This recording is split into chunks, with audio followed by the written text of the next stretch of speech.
बहुत बहुत स्वागत है। आज के हमारे मुख्य इनवाइटी अतिथि सेवादार ब्लस संगत और संगत अमिताभ शास्त्री अंकल हैं। अमिताभ शास्त्री अंकल शुक्राना गुरुजी महाराज मल्टीलिंगुअल जूम प्लेटफॉर्म की तरफ से और गुरु परिवार की तरफ से आपका बहुत बहुत स्वागत है। Please unmute yourself.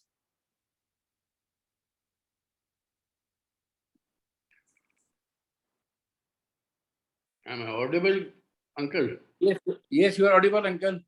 जय गुरु जी। अमिताभ अंकल। जय गुरु, जय गुरु। गुरु जी के चरणों में साष्टांग प्रणाम और गुरु संगत को भी मेरा बहुत बहुत प्यार और नमस्कार। नमस्कार जी। Uncle over to you. Juri aunty, Juri aunty over to you.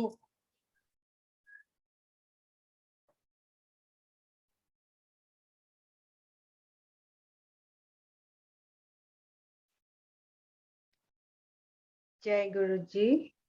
गुरु जी की शरणों में कोटि कोटि प्रणाम। शुक्राना गुरु जी, अनंतम शुक्राना। आए हुए सारे संगत को प्रणाम। और आज जो हमारे अतिथि है अमिताभ अंकल शास्त्री जी को बहुत बहुत प्रणाम। मैं जूरी आंटी फ्रॉम असम। आप अमिताभ शास्त्री अंकल को इस शुक्राना मल्टीलैंग्वेज जूम प्लेटफॉर्म पर बहुत बहुत स्वागत करती हूँ। सारे संगत की तरफ से बहुत बहुत स्वागत है अंकल जी आपका। आज आप हमारे साथ जुड़ने के लिए बहुत बहुत शुक्राना करती हूँ अंकल आपकी। अंकल जी, आज आपकी डिवाइन जर्नी सुनने के लिए हम लोग मतलब बहुत बेताबी से इंतजार कर रहे हैं। और uncle ji, before you start your divine journey with Guru ji, आज की जो गुरु जी का शुक्राना बसन है उस पर आप कृपा करके आपकी प्रकाश, थोड़ा सी प्रकाश डालिए। आज की जो बसन है मैं पढ़ के सुना देती हूँ आपको। मैंने बहुत कठिन तप किया है, पत्तों पर गुजारा किया है, मुंबई की सड़कों पर भीख भी मांगी है। तुम्हें पता है कितना मुश्किल होता है? गुरु का स्थान इतना बड़ा होता है कि अगर वो चाहे तो एक ही समय में वो कई जगह पर एक साथ उपस्थित हो सकता है। जय गुरु जी। Amitabh uncle ji, am I audible uncle ji? Yes, you are. बहुत बहुत प्रणाम अंकल जी आपको। आप कृपा करके इस बसन पर आपकी जो विचार है आप रखिए। हमारी पूरी गुरु परिवार सुनने के लिए मतलब हम बहुत ही बेताबी से आपकी इंतजार कर रहे हैं। आपकी बहुत बहुत फिर से स्वागत करते हुए over to you uncle ji. Thank you Juhi aunty. And Guru ji के चरणों में एक बार फिर से साष्टांग प्रणाम, उनका मैं अभिवादन करता हूँ और उनसे निवेदन करता हूँ कि आज का सत्संग सबके लिए सफल करें और सबका कल्याण करें। ये मेरा गुरु जी से विनम्र निवेदन है और गुरु परिवार को भी मेरा सादर प्रणाम और ढेर सारा प्यार। आज का जो वचन है वो थोड़ा सा अंतर है उसमें। जो गुरुजी ने कहा था, गुरुजी ने कहा था मैं बहुत तप किता है, पत्तियां ते निर्वाह किता है, मुंबई दी सड़कां ते बिक मंगी है। तेनू पता है कितना मुश्किल होता है। अनुवाद जूरी आंटी ने कर दिया है, पर मैं इसमें थोड़ी सी जो है व्याख्या करना चाहूंगा। ज्यादा नहीं करूंगा पर थोड़ी सी व्याख्या जरूर करूंगा। एक चीज जो संशय जो मन में उठता है वो ये होता है कि गुरुजी हमारे महाशिव हैं। महाशिव के रूप में ये सृष्टि का निर्माण, सृष्टि के रचयिता हैं, सृष्टि के पालन करता हैं, सृष्टि के संहारक भी हैं और सृष्टि के पुनर्निर्माता भी हैं। तो इतना सब होने के बावजूद ये क्यों वो जो है, और हमेशा आपने देखा होगा कि शिव की जो रूप है उसमें वो समाधिस्थ बैठते हैं, मतलब समाधि लेकर बैठते हैं। तो अब गुरुजी महाशिव हैं तो क्यों वो समाधि लेकर और तप करते हैं? तप का जो है अगर उसकी विवेचना पे जाएं तो बहुत लंबा चौड़ा हो जाएगा, पर तप से जो है अपने शरीर की अग्नि जो है वो निकलती है और उस अग्नि पर जो है कंट्रोल होता है। तो जो कृत्य वो हैं जो करते हैं, अब गुरुजी महाशिव के रूप में उन्होंने कितने कर्म किए हैं, कितने कृत्य किए हैं। वो रचना करी, उन्होंने पुनर्निर्माण किया, सॉरी रचना की, उसका पालन कर रहे हैं, उसका संहार भी करेंगे समय आने पर, और फिर इसका पुनर्निर्माण भी होगा। और दो अन्य जो हैं वो उनके कृत्य जो हैं वो तिरोभाव और अनुग्रह है। तो जब किसी चीज की रचना होती है उसमें कृत्य का भाव आता है कि नहीं आता है, कर्म का भाव आता है कि नहीं? हम कर्म कर रहे हैं, हम लगातार कुछ ना कुछ कर रहे हैं, और एक बार रचना होने के बाद यदि जो हमारी निर्माण जो जिस वस्तु का हुआ है उसको सुचारू रूप से चलते रहने के लिए भी कर्म होना है, और फिर उसके बाद उसका संहार भी होना है। और रचना उन्होंने ब्रह्मा के रूप में करी है, करते हैं, पालन वो विष्णु के रूप में करते हैं, संहार वो रुद्र के रूप में करते हैं, महेश के रूप में जो है वो तिरोभाव की भावना आती है जिसमें प्राणों का उत्क्रमण हो, और दूसरे शब्दों में अगर आसानी से बोला जाए कि प्राणों का उत्क्रमण होता है, और अंत में अनुग्रह भी वही प्रदान करते हैं। तो कहने का तात्पर्य मेरा ये है कि इसके लिए उनको जो है लगातार समाधि में रहना पड़ता है, रहते हैं वो। और वो जो है इस सृष्टि का जो मेरी तुच्छ बुद्धि में जो आता है उसको मैं बता रहा हूँ। हो सकता है इसका कुछ और अन्य मीनिंग भी हो, अन्य अर्थ भी हो, और उसका व्यापक अर्थ जो है उसके अगर हम विवेचना में जाएंगे तो बहुत समय लग जाएगा, किंतु मैं बहुत सारांश में ये कह रहा हूँ कि इस कारण जो है उनको लगातार जो है तप करते रहना पड़ता है। और गुरुजी ने भी तप किया, मैंने बहुत कठिन तप किया है। कठिन तप निश्चय रहा होगा जब वो सबको आशीर्वाद देने के लिए, सबका कल्याण करने के लिए, अपने भक्तों का कल्याण करने के लिए इस पृथ्वी पर उन्होंने जन्म लिया, और मनुष्य रूप में वो हमारे साथ रहे। अब मनुष्य रूप में तो वो अपने भौतिक जो सीमाएं थी उसके अंदर ही रह सकते थे, उससे बाहर तो नहीं जा सकते थे। यद्यपि उनमें बहुत शक्तियां थी, अष्टसिद्धि 9 निधि के दाता थे, इस सृष्टि में सब कुछ कर सकते थे और करते हैं और करते रहेंगे। किंतु ये कर्म जो है, ये तप जो है, उन्होंने किया है, और तप से निश्चय ही अग्नि जो है उसका प्राकट्य होता है, और उस अग्नि में जितनी भी बुराइयां हैं, जो भक्तों की बुराइयां हैं, वो सब नष्ट हो जाती हैं, उनके आसपास की बुराइयां भी नष्ट हो जाती हैं। इसीलिए हम शिव पुराण में बार बार पढ़ते हैं कि जब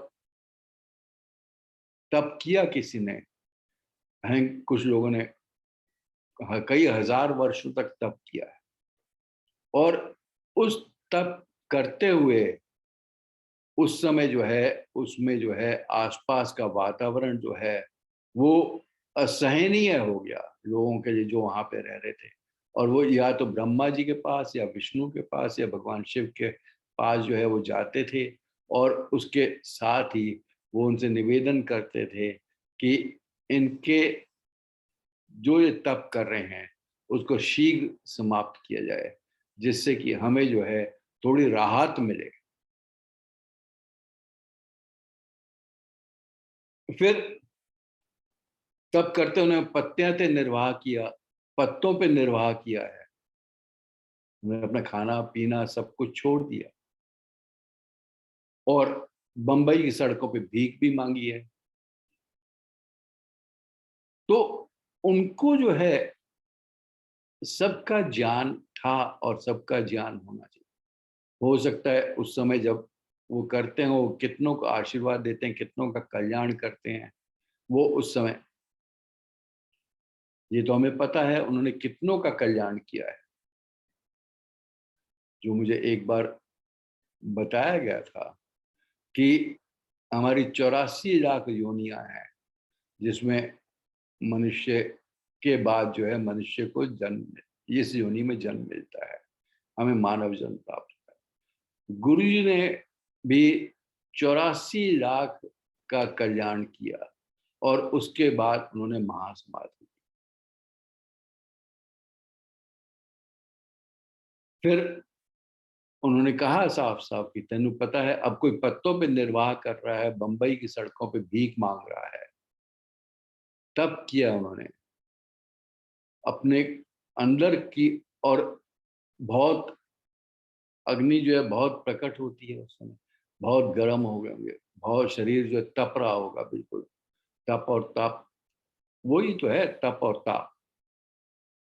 तो इस प्रकार से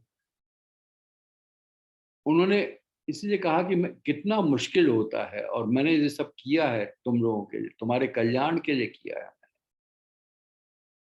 कि वो अपनी भौतिक सीमाओं के अंदर जो है वो निर्वाह करना, और उन्हें अपने आप को उस लायक बनाना था, इस शरीर को, उनका जो ये भौतिक शरीर था उसको इस लायक बनाना था कि वो सबका कल्याण कर सकेंगे। वो कल्याण करता है, भक्त वत्सल हैं, शरणागत वत्सल हैं, शीघ्र प्रसन्न होते हैं, सबका कल्याण करते हैं, चाहे कोई चोर हो, डाकू हो, चाहे कोई राजनेता राजनेता हो, चाहे आईएएस का ऑफिसर हो, चाहे फौजी ऑफिसर हो, चाहे सामान्य गण हो, किसान हो, कुछ भी उसका व्यवसाय हो, कोई फर्क नहीं पड़ता।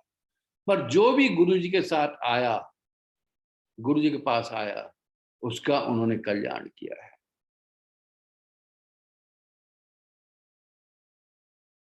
और ईश्वर क्यों ऐसे लोगों का कल्याण करते हैं जिनके कर्म जो हैं बहुत ही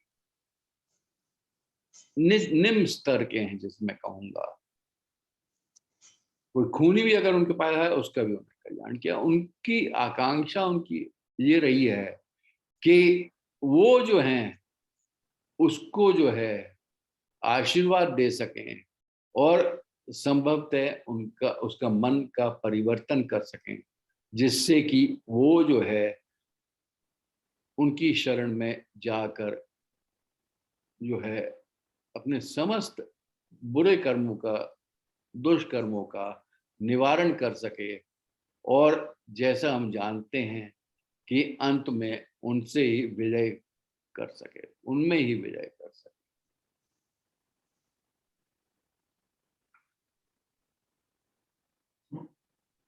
मल्टीलिंगुअल फेस ग्रुप का मैं आभारी हूं कि उन्होंने आज इस सुंदर दिन को मुझे ये मौका दिया कि मैं आपके साथ सत्संग कर सकूं। आज सोमवार का दिन है, बड़ा मंदिर पहली बार खुला है, सब लोग जा रहे होंगे वहां पे, कई लोग गए होंगे। और उसके बाद जो है, आज उससे भी बड़ा जो है मासिक शिवरात्रि है। हर महीने में जो है शिवरात्रि होती है, किंतु फाल्गुन मास में जो है वो महाशिवरात्रि होती है। पर शिवरात्रि हर महीने में आती है, त्रयोदशी चतुर्दशी की रात, ये संभवतः सबसे अंधेरी रात। और इस रात को शिव जो हैं हमारे बीच में आकर जो उनकी पूजा आराधना सच्चे मन से करता है, उसको विशेष आशीर्वाद देते हैं। वो तो कहते थे जब वहां पे होता था कि बड़े मंदिर में जो महाशिवरात्रि का फंक्शन होता था, वो कहते थे कि मैं अपने अंग अंग नू अलग कर सकता है। कल्पना कीजिए कि गुरुजी अपने हर एक अंग को अलग करके जो है अपने निर्विकार रूप में प्रार्थना कर रहे हैं और सबका विशेष कल्याण कर रहे हैं।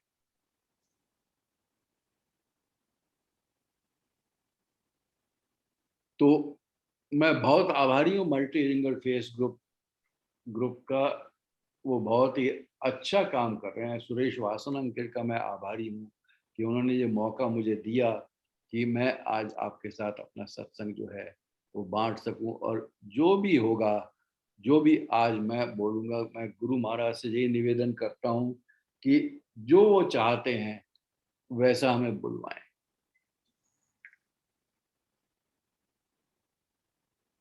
पीछे एक बार किसी ने बताया भी कि जब आप सत्संग में बैठते हैं, आप कभी गुरुजी के अगर पूरे श्रद्धा भाव से, पूरे विश्वास से अगर सत्संग करेंगे, गुरुजी ये एंश्योर करेंगे कि आपके मुंह से कोई गलत बात ना निकले। और उसी से हमारी गुरुजी से ये प्रार्थना है कि कोई गलत भाव हमारे मन से ना निकले, हमारे जिह्वा से कोई गलत भाव ना निकले। मल्टीलिंगुअल फेस ग्रुप जो है, जैसा नाम से विदित है, कई भाषाओं में काम कर रहा है और कई भाषा के लोगों को, जिनकी भाषा विभिन्न है, अब इस विश्व में कितनी भाषाएं हैं वो उनकी गिनती जो है हो तो सकती है, पर बहुत बहुत ज्यादा। अपने देश में ही कितनी भाषाएं हैं, 5,000 6 लाख से ऊपर तो डायलेक्ट्स होंगे। हमारे कॉन्स्टिट्यूशन ने सिर्फ कुछ ही भाषाओं को दर्जा दिया है, पर उसके डायलेक्ट बहुत ज्यादा। पर प्राय लोग जो हैं, जो कॉन्स्टिट्यूशन की भाषाएं हैं, उनको समझ लेते हैं। अब जब मल्टीलिंगुअल ग्रुप आरंभ हुआ, मुझे याद है सुरेश वासन अंकल ने मुझे फोन किया था और सबसे पहला काम जो उन्होंने किया था कि गुरुजी की जीवनी जो है उसका अनुवाद करवाया, प्रोस्ट्रेशन करके। क्योंकि गुरुजी की जीवनी का हमें किसी को आभास नहीं है कि उनके जीवन में किस प्रकार से उन्होंने जीवन व्यतीत किया। हमें जो देखा और सुना है उसी से हमें पता लगता है, और उसका नाम अंग्रेजी में प्रोस्ट्रेशन और हिंदी में समर्पण कह सकते हैं। तो कई भाषाओं में ये हुआ है इसका अनुवाद। फिर जैसे लाइट ऑफ डिविनिटी की गुरुजी ने मुझे सेवा बख्शी थी। हुआ यूं था कि एक बार मुझे स्वप्न आया, गुरुजी आए, वहां पे संगत पूरी बैठी हुई थी और उस संगत में जो है गुरुजी जो है एक दो संगत के साथ जो है घूम रहे थे। अचानक वो मेरे सामने आके रुकते हैं और कहते हैं, एनु दे दो, ए करूँगा। तो मैं, स्वाभाविक है, मैं चकित रह गया कि गुरुजी की क्या अपेक्षा है मेरे से, क्या चाहते हैं गुरुजी से। पर नींद टूटी, खुली। सुबह जब उठे तो सोचते रहे काफी दिन तक कि क्या गुरुजी चाहते हैं, और फिर धीरे धीरे जैसे मनुष्य का दिमाग होता है, मन होता है, बात धीरे धीरे उतर गई। एक दिन अचानक पता लगा कि किसी ने पूछा मेरे से, लाइट ऑफ डिविनिटी का अनुवाद करोगे? क्योंकि लाइट ऑफ डिविनिटी अंग्रेजी में है और हमारे देश में जो है गुरुजी की संगत में भी बहुत ही थोड़ा प्रतिशत ऐसे लोग होंगे जो कि अंग्रेजी समझ पाते हैं, या अंग्रेजी को पढ़ पढ़ तो लेते होंगे, बोलचाल की अंग्रेजी भी कर लेते होंगे, पर समझने वाले जो हैं बहुत कम है। तो इच्छा हुई कि ये हिंदी में अनुवाद इसका हो, और वो मेरे को सेवा बख्शी गई। मेरे से पूछा गया, जब मेरे से पूछा गया तो मैंने तुरंत हाँ कर दी, क्योंकि ऐसी गुरु सेवा जो है वो तो गुरुजी ही दे सकते हैं। तो उसका अनुवाद हुआ, और अनुवाद तो गुरुजी ने किया है। 6 7 महीने मुझे लग गए, और मुझे हर बार जब मैं बैठता था ट्रांसलेशन के लिए, अनुवाद के लिए, तो मुझे यही लगता था गुरु से प्रार्थना, और कि गुरुजी अनुवाद कर रहे हैं, मैं तो सिर्फ उसमें निमित्त मात्र हूँ, वाया मीडिया हूँ, जो वो बोल रहे हैं वही मैं टाइप कर रहा हूँ। खैर ये समाप्त, और करते करते मुझे आभास हुआ कि ये सेवा थी जो गुरुजी ने कहा था कि एनु दे दो, ए करो। अब लाइट ऑफ डिविनिटी है क्या? 2007 में गुरु ने महासमाधि ग्रहण करी, और 2006 में उन्होंने कुछ संगत को बोलना शुरू कर दिया कि अपना सत्संग लिख के जाओ। कुछ संगत के सत्संग तो उन्होंने तुरंत ही ले लिए, कुछ संगत को बार बार लिखवाया, कुछ संगत को जो है उन्होंने बोला। जीतू अंकल उस समय कर रहे थे, कर्ण जोशी के नेफ्यू हैं, वो भतीजे हैं, और उनको ये काम सुपुर्द हुआ था, और उनको बोला गया जाके उनका इंटरव्यू लो, उनका पूछो, उनसे नोट करो, और उन नोट्स बनाए, और उस सब का जो है संकलन जो है इकट्ठा करके जो सत्संग की जो ये ग्रंथ है, पुस्तक मैं नहीं बोलूंगा, ये पुस्तक नहीं है, क्योंकि ये गुरुजी की चुनी हुई सत्संग संगत के सत्संग हैं, जिसके द्वारा गुरुजी चाहते थे कि आने वाली संतति, आने वाली संगत, आने वाली संतति, उनके विचारों को जो इसमें संकलित हैं, हर एक संगत का उसमें विभिन्न लेसन ड्रॉन जिसे बोलते हैं, वो उसमें है। और जिस प्रकार से अन्य धार्मिक ग्रंथ हैं, उसी प्रकार से ये भी एक सर्वश्रेष्ठ ग्रंथ है, जिसे गुरु जी ने स्वयं रूप दिया है इसको।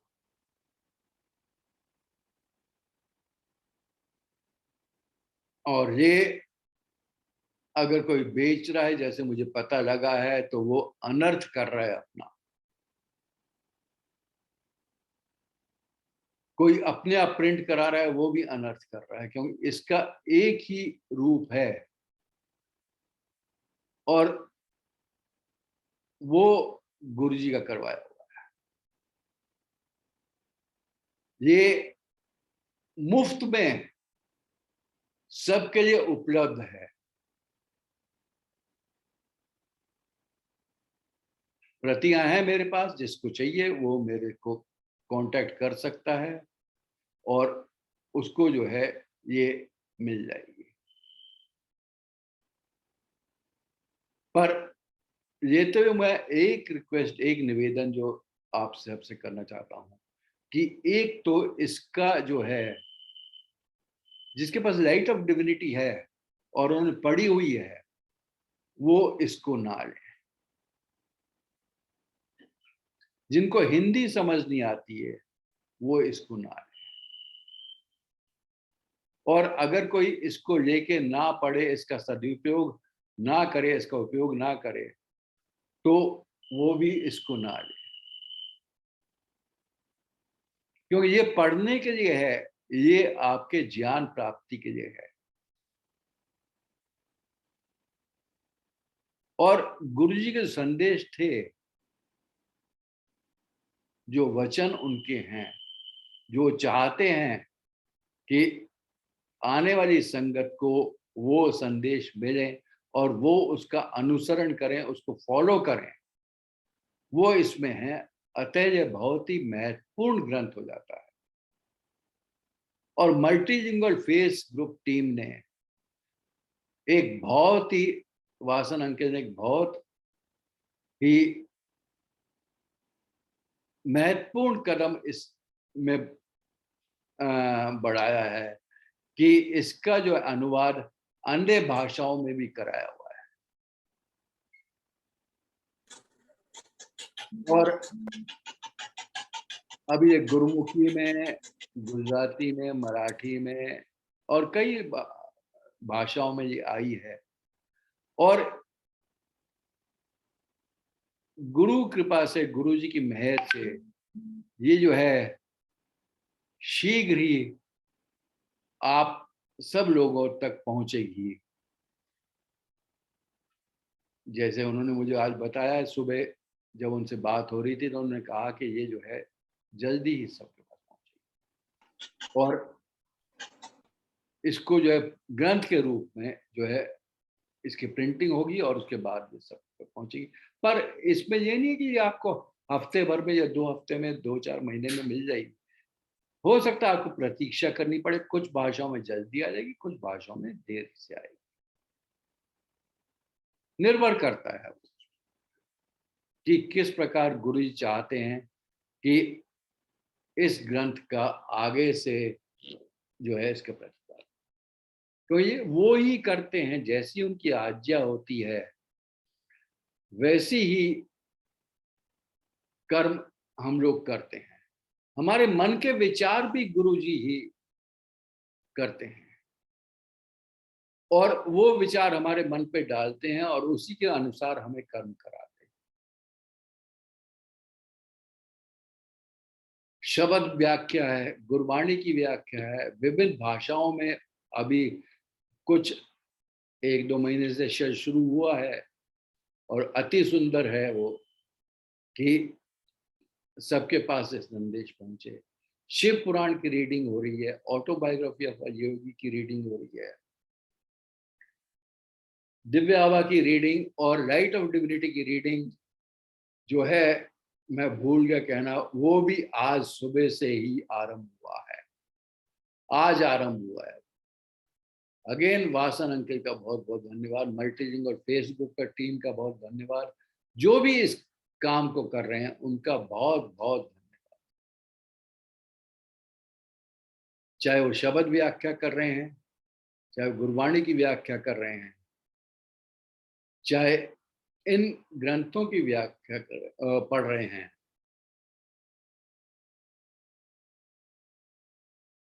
और उसके बाद जो है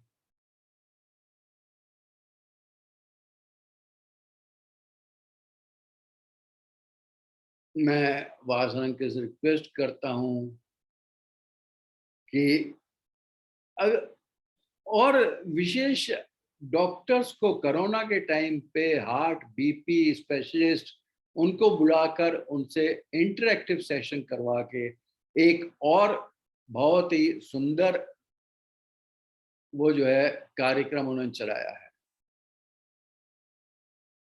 मेरे विचार में मेरे मन में एक भाव आया कि क्यों ना घर पे जो सदियों से हम दवाइयाँ लेते आए हैं, जो कि हमारे घर पे घरेलू उपचार सबसे पहले चलती हैं, उनका क्यों ना कभी-कभी सेशन करवा दिया जाए, जिसे नानी दादी के नुस्खे कहते हैं। आजकल हम लोग जो है ऐसी स्थिति में पहुंच गए हैं कि ये परिवार जो है, पहले जॉइंट फैमिलीज हुआ करती थी, अभी जो है बहुत छोटी छोटी न्यूक्लियर फैमिलीज हैं, और कई बातें हम भूल गए हैं। पर जो ट्राइड आउट दादी नानी के नुस्खे हैं, इनका क्यों ना कभी कभी सेशन करवा दिया जाए, जिससे सबको पता रहे कि ये जो है घरेलू उपचार भी हम दे सकते हैं और इनसे सब लाभान्वित हो सकते हैं।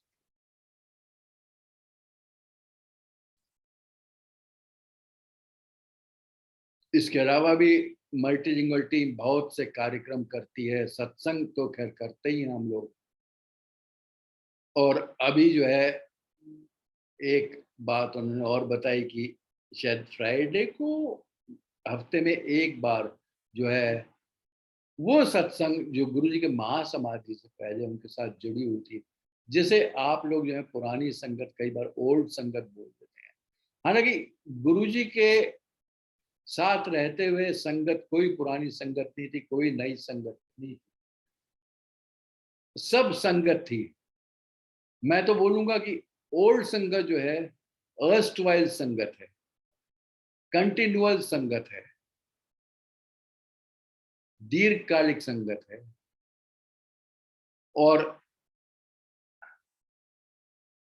जो संगत महासमाधि के बाद जुड़ी है वो भी संगत है, और वो तो बहुत ही ब्लेस्ड है जिन्होंने गुरु जी को, हम जो संगत जो पहले के हैं, हमने इतना उनको शिव और महाशिव भगवान पहुंच समझने में जो है समय लगा दिया, जबकि आप लोगों का बहुत बहुत धन्यवाद है कि आपने जो है, और आपका मैं बहुत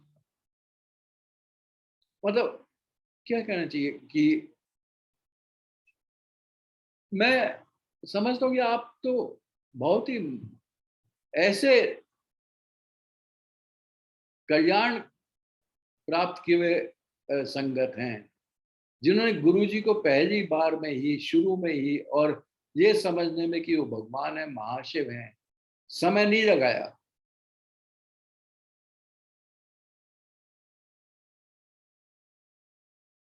जबकि हमारे साथ ये रहता था कि हम जो है उत्सुकतावश वहां पे पहुंच जाते। 1985 में कन्हैया चैटर्जी अंकल ने मुझे गुरु जी का इंट्रोडक्शन दिया, और धीरे धीरे करके हम उनके पास पहुंचे। और जब वहां पे पहुंचे हम एम्पायर स्टेट, तो परिवार के साथ जब एम्पायर स्टेट में पहली बार गया, तो अगेन कन्हैया चैटर्जी ही उसके भी निमित्त बने कि उन्होंने कहा कि गुरुजी यहाँ पर हैं और चल के चलो। तो उत्सुकतावश जो है मैंने शाम को आके परिवार को बोला चल चलते हैं, देखते हैं क्या है। मेरे मन में जो थोड़ी सी बात ये थी कि 1977 सॉरी 1977 नहीं, समटाइम इन 70s मेरे कजन थे, वो तो अब रहे नहीं, गुरुजी के चरणों में चले गए हैं। तो उन्होंने मुझे एक पुस्तक दी थी स्वामी शिवानंद की लिखी हुई कुंडलिनी योग। कुछ वर्षों तक वो पुस्तक ऐसी पड़ी रही, फिर मैंने पढ़ा उसे और फिर मुझे लगा कि यार ये गुरु के बिना जो है कुंडलिनी जागरण जो है संभव नहीं है। उसके लिए गुरु ही एकमात्र हैं जो कि इसे करवा सकते हैं, कुंडलिनी जागरण। और फिर मन में उठता था यार गुरु कब मिलेंगे ऐसे गुरु। तो ये तो मुझे पता था कि स्कूल और विद्यालय और यूनिवर्सिटी में पढ़ाने वाले जो हैं वो अध्यापक होते हैं, प्राध्यापक होते हैं, गुरु भी उनको हम बोलते हैं आदर्श, किंतु वो आध्यात्मिक गुरु नहीं होते। आध्यात्मिक गुरु कौन होते हैं, इसका ज्ञान जो है जब गुरु गीता पढ़ी तो उस समय हुआ, जब पार्वती ने भगवान शिव से पूछा कि आप तो सर्वोपरि हैं, समस्त देवता, आप इस सृष्टि के रचयिता इत्यादि हैं, समस्त देवता, समस्त गण, समस्त जीव वो आपको नमन करते हैं, फिर आप किसका नमन करते हैं?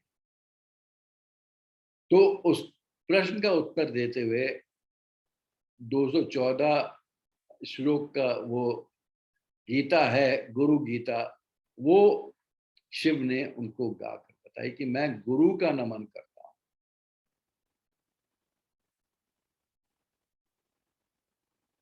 हर बार। और आप ये देखिए कि महाशिव भी गुरु का नमन करते हैं।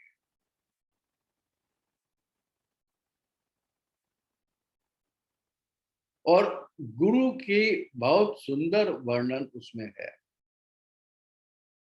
पीछे 1-2 बार उसका वो रेसिटेशन हुआ था, 3 दिन में वो पूरी हो गई थी। 214 श्लोक के करीब है उसमें, 3 अध्याय हैं और बहुत ही सुंदर है, बहुत ही अद्भुत है।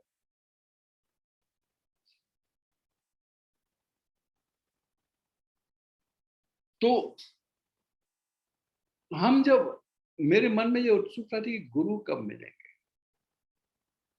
तो जब परिवार के साथ जब मैं पहुंचा वहां पर, तो एम्पायर स्टेट में जाके हमें बिठाया गया और गुरुजी कैसे आते थे अपने कमरे से निकलकर चोले में, और अति सुंदर वो चोले होते थे। कई चोले तो संगत के कुछ थी, वो डिजाइन करते थे और उनको देते थे, पर कई बार उन्होंने बोला भी कि कई चोले जो हैं, उनके चोले जो हैं ऊपर से भी आते हैं। अब इसका अर्थ जो है आपको निकाल, उनके चोले जो है कहाँ से आते हैं। सब चोले जो है संगत ने डिजाइन नहीं करे, कई चोले जो हैं दिव्य भी हैं, और जो भी उन्होंने पहना, जो भी उन्होंने दिया बांटा, वो सब डिवाइन है। तो धीरे धीरे गुरुजी जो है अपने कमरे से निकल के आते थे। कई बार जो है, अक्सर ही मैं बोलूँगा कि उनके हैंड्स जो हैं छाती पे फोल्डेड रहते थे, दाएं बाएं देखते रहते थे। वो हर एक संगत को आंख से आंख मिलाते थे, हर एक संगत के साथ।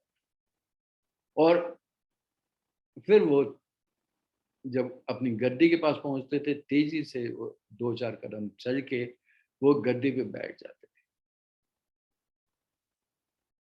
और संगत जो भी है, जैसी वो गद्दी ग्रहण करते थे, हम लोग भी वहीं पे बैठ जाते थे। और फिर जो है, जब भी उनकी तरफ देखा जाता था तो उनसे आंखें नहीं मिलवा सकते थे, आंखें नहीं मिला सकते थे। मे बी अ सेकंड और 2, 1-2 सेकंड से ज्यादा आप उनसे आंखें नहीं मिला सकते। पर बारी बारी से उनकी जो है फ्रेग्रेंस जो है, जैसे सुगंध गुरु जी की जो है, वो बारी बारी से पूरी संगत को पहुंचती थी। और आप बैठोगे आपको सुगंध मिलेगी, आपके साथ जो बैठा उसको सुगंध नहीं मिलेगी, या आपके साथ वाले को सुगंध मिल रही है, आपको नहीं मिल रही। तो वो पता था उनको कि किसको ब्लेसिंग देनी है, तो उसी को वो सुगंध मिलती थी। और आज भी उसी को मिलती है जब उनकी ब्लेसिंग जो है सबके पास पहुंचे। आज तो वो महासमाधि के बाद तो वो भौतिक रूप में भी नहीं है, पहले उनकी लिमिटेशंस थी शरीर होने के कारण, वो पूरे जो है संगत के जो है दुख जो है अपने ऊपर ले लेते थे, किंतु अब नहीं। अब उनके वो लिमिटेशन समाप्त हो गई। उनका भौतिक शरीर तो है नहीं, वो तो व्यापक हैं, पूरी सृष्टि में समाये हुए हैं, सृष्टि की हर एक वस्तु में वो हैं और हमारे अंदर भी वो वास करते हैं। इसीलिए संभवतः टेलीपैथी वगैरह भी होता है, जिसे आप बोलते हैं गुरुजी हमारे मन में विचार डालते हैं, पर इसके लिए हमारे अंदर श्रद्धा भाव, हमारे अंदर समर्पण भाव होना चाहिए, नहीं तो वो कुछ नहीं करेंगे। ये देह तो, ये शरीर जो है वो तो छोटा है हमारा। खैर हम गुरुजी के पास पहुंचे और उस समय जो है मेरे कमर पीठ में बहुत दर्द रहता था, स्पाइन में बहुत दर्द रहता था, और वो भी उसका कारण मैं स्वयं था कि एक आध जगह कोर्स में आर्मी लाइफ में रहने के कारण जो है एक आध जगह जो है पैकिंग हमें खुद करनी पड़ी, नहीं तो अगर यूनिट्स में होते हैं तो पैकिंग के लिए नॉर्मली जो है कुछ सहायता मिल जाती। Excuse me.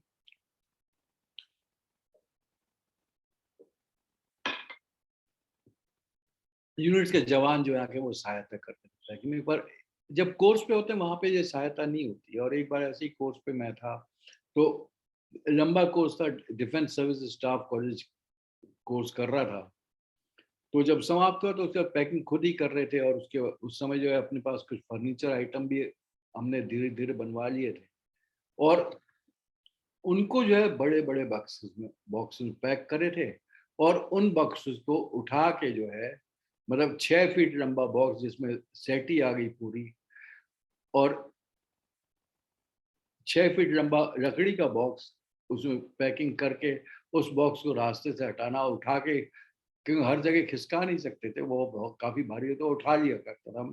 और यंग था, 35 साल, 34-35 साल की उम्र रही होगी, उठा के जो है साइड पे रख दिया, हटा दिया रास्ते। तो बाद में जो है धीरे धीरे जो है मेरे स्पाइन को इफेक्ट कर दिया।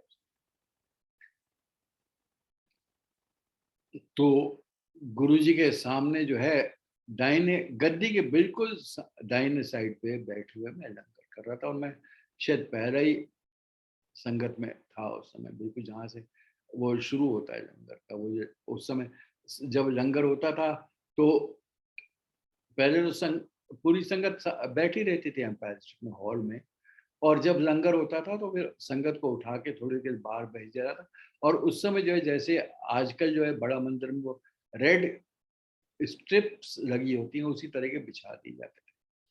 तो मैं उसके बिल्कुल एज पे था, ऐसा कि गुरुजी के बिल्कुल पास।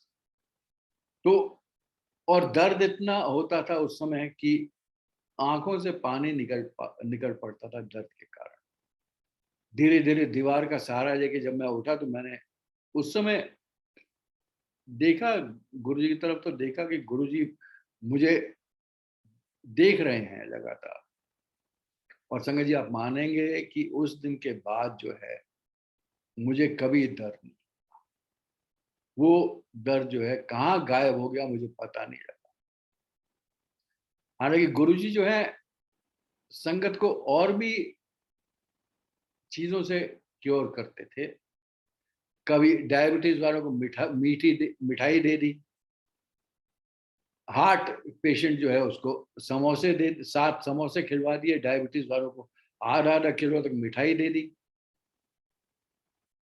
और इसी प्रकार से कैंसर पेशेंट को, जिसको थ्रोट कैंसर हो रहा था, उसको मिर्ची का अचार, चटनी जो है तेज मिर्ची की चटनी जो निषिद्ध होती है, ये सब चीजें जो है डॉक्टर मना करते हैं कि मत खाओ, पर गुरुजी जो है वो ही देते थे। और उनका कारण गुरु ने बताया ये था कि जिसकी श्रद्धा मेरे ऊपर अंदर है और जो उस श्रद्धा भाव से इसको ग्रहण करेगा वो तो फटाफट ठीक हो जाएगा, पर जो इफ एंड बट में लगा रहेगा क्यों, किंतु, परंतु और शंका करेगा, उसको जो है क्योर होने में, ठीक होने में समय लगेगा।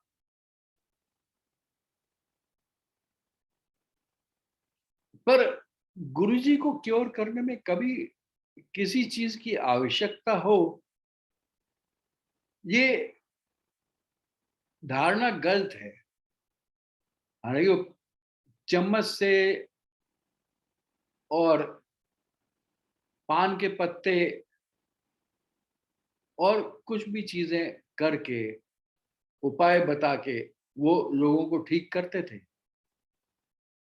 किंतु मुझे याद है एक बार हमारी बेटी जो है, उसकी आंख में जो है न्यूरोस्थेनिया ग्रेविस नाम का डिजीज आ गया, जिसके कारण जो है उसकी आंखें जो हैं ड्रूप करती रहती थी बार बार।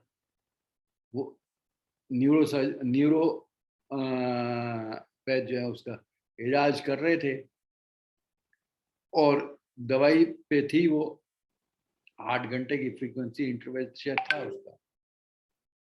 तो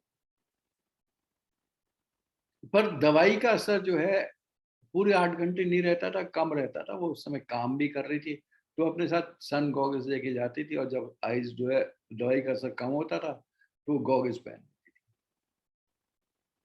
और हर 6 महीने में उसके टेस्ट वगैरह होते रहते थे।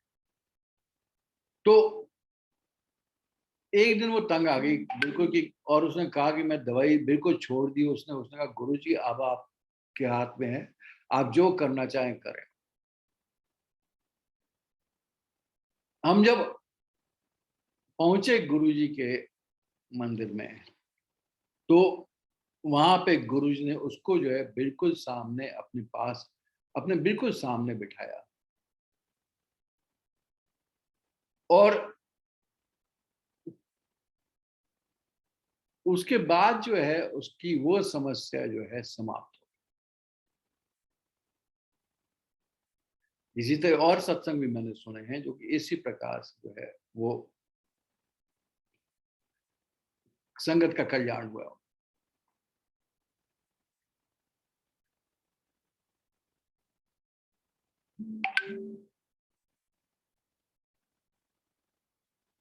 इसी प्रकार से गुरुजी जो है फिर अपना कल्याण तो कितने जन्मों से वो कर रहे हैं, हमें किसी को नहीं पता। वो आशीर्वाद दे रहे हैं सबको, और उनके वो आशीर्वाद जो हैं वो बरसते रहते हैं। हम लोगों को रियलाइज भी नहीं होता, हम लोगों को आभास नहीं होता कि 90% जो हैं कल्याण जो उनके पता ही नहीं लगते। हमें जो अपनी आंखें और मन जो है खोल के रखना है और उनका अनुभव करना। पर वो अपने पास जब बुलाते हैं तब विशेष कल्याण उनको करते हैं।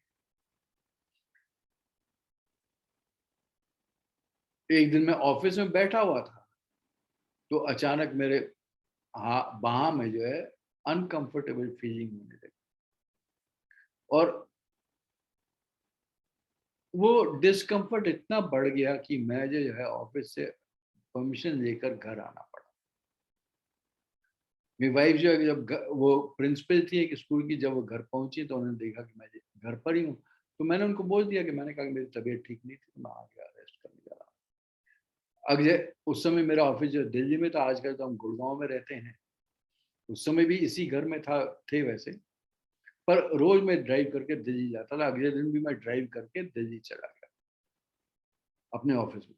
ऑफिस का काम खत्म करके वापस आए, और उसके बाद जो है संडे आ गया। संडे को किसी ने बोला मुझे, दोपहर को लंच था किसी के साथ, उन्होंने कहा अमिताभ तेरी तबीयत ठीक नहीं लग रही। तो फिर मैंने बोला घर पे आके, मैंने अगर आज कल तक अगर सुबह ठीक नहीं हुआ तो मैं जाके हॉस्पिटल में दिखाऊंगा।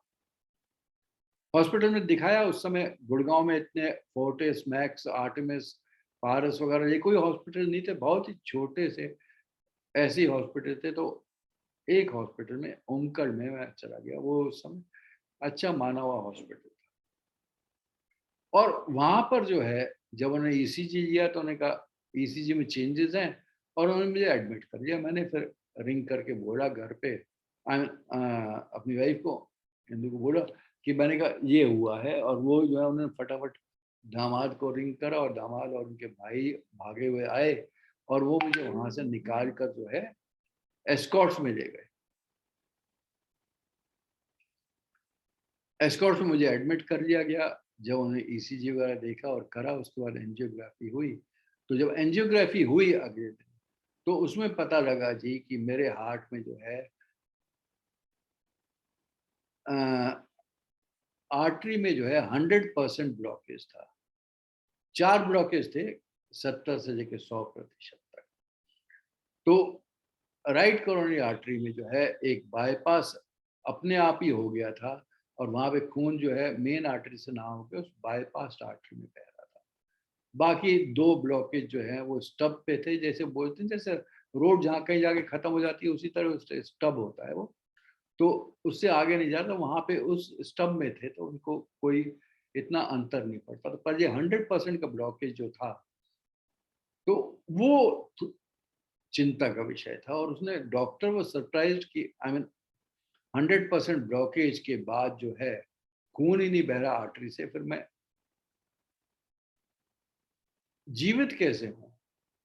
गुरुजी की मेहर बनी रही। उसके बाद जो है एंजियोप्लास्टी हुई, और जब हम गुरुजी के पास वापस पहुंचे तो उन्होंने जो है गर्वी ब्लेस करके दी, और उसका जल जो है मैं आज तक ग्रहण कर रहा हूँ। और जब गर्वी उन्होंने करी तो कैसे करा, उन्होंने मेरा नाम पूछा, मेरी डेट ऑफ बर्थ पूछी, और लोटे को अपने मुंह के पास जाके उसमें कुछ बोला मंत्र, और वो जो है उनका आध्यात्मिक इंट्रोडक्शन होता है, स्पिरिचुअल इंट्रोडक्शन होता है, कि उस पे जो है आपका नाम जो है उस लोटे पर, तांबे के लोटे पर जो है अंकित हो जाता है कि ये आपको भला करे। उसका जल मैं आज भी ग्रहण कर रहा हूँ। और बहुत अच्छा लगता है सुबह उठ के आधा लोटा जो है, आई मीन जितना पी सकते हैं उतना पी लें, तो करीब करीब मैं आधा लोटा पी लेता हूँ, और बाकी जो है आधा जो है वो जो है उससे पानी नहाने के जल में मिलाकर स्नान कर देते हैं। और उसके बाद भी अद्भुत बात ये हुई कि 3-4 साल बाद जो है कार्डियोलॉजिस्ट ने बोला कि आप जो हैं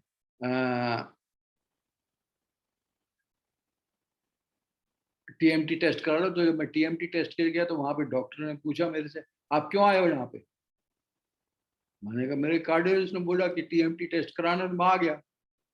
कहता आपके हार्ट में तो कुछ वो लग ही नहीं रहा, आप तो बिल्कुल जैसे जवान हार्ट है उस तरह आप एक्सरसाइज कर रहे हैं। अगेन गुरु महाराज की मेहर। तो गुरु जी की कृपा जो है हर समय बनी रहती है हमारे ऊपर, जो है सदा सदा बनी। कई बार आपको महसूस नहीं होगा कि गुरु जी हमारे साथ हैं, पर गुरु जी ने एक बार आपका हाथ पकड़ लिया तो वो हाथ जो है कभी नहीं छूटता, वो सदा सदा आपके साथ रहता है, वो हमेशा आपके साथ। और गुरु जी जो है जीवन के हर क्षेत्र में आपकी मदद करते हैं। जहां भी कठिनाई हो वहां भी आपकी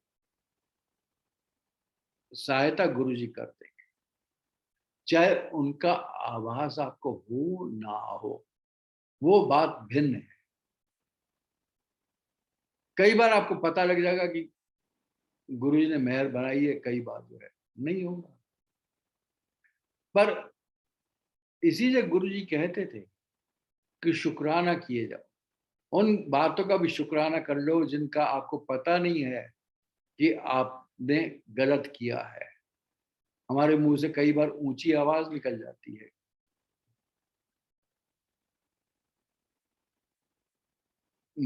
पति और पत्नी जो है इस घर को जो है, अपने घर को जो है एक मंदिर की तरह बना के रखते हैं। पर उनके घरवाले दा ध्यान रखे, घरवाली दे प्रेम करे, बच्चों को संवारो, प्रेम पूर्वक उसको बड़ा करो। गुरु ने कुछ ऐसा कहा था, मुझे एग्जैक्ट वर्ड से समझ याद नहीं आ रहे शब्द। तो पर उसके बावजूद हमारे मुंह से जो है कई बार आर्ग्यूमेंट हो जाते हैं, डिस्कशंस हो जाते हैं, कई बार आवाज उठ जाती है, पेरेंट्स के साथ भी आवाज उठ जाती है। कई बार बाहर जिनके साथ काम कर रहे हैं, हम रोज ही काम कर रहे हैं, हर एक कहीं ना कहीं आवाज उठ जाती है। हम और कोई उसका ऑफेंस ले जाता है, कोई हम बुरी बात भी बोलते हैं, बुरे कर्म भी कर देते हैं, जाने अनजाने। तो गुरु जी कहते थे कि अपने सब कर्मों की माफी मांग लो, मैं तुम्हारे सब कर्मों को माफ करने के लिए तो आया हूं। चाहे उसका आपको पता हो ना हो, वो बात अलग है।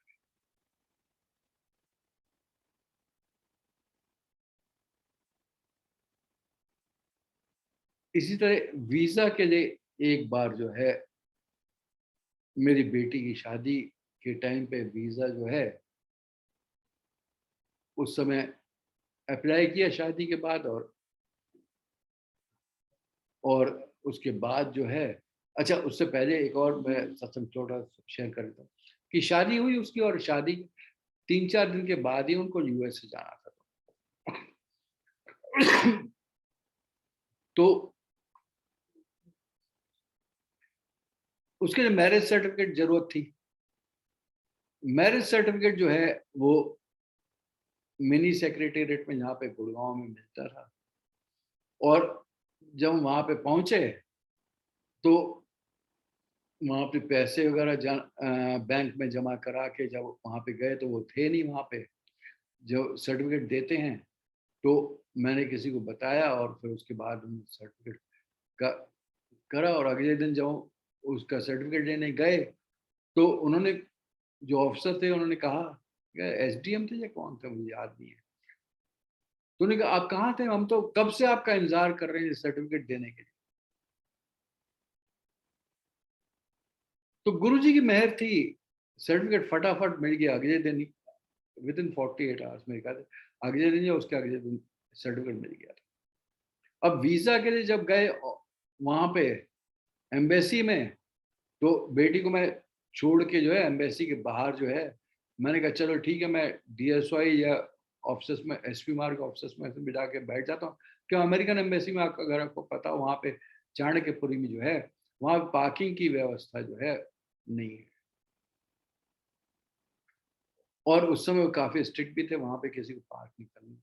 तो मैंने कहा जब तुम बाहर आओ तो मुझे कॉल कर देना, और मैं आधे रास्ते भी नहीं गया हूँगा वहां से डीएसआई जो 4-5 किलोमीटर है, मैं मुश्किल से 2 या 2.5 किलोमीटर गया कि उसका फोन आ गया, पापा खत्म हो गया, मुझे वीजा मिल गया। Surprised, totally taken aback. मैंने यू टर्न गाड़ी को किया, उसको पिकअप किया और कहा।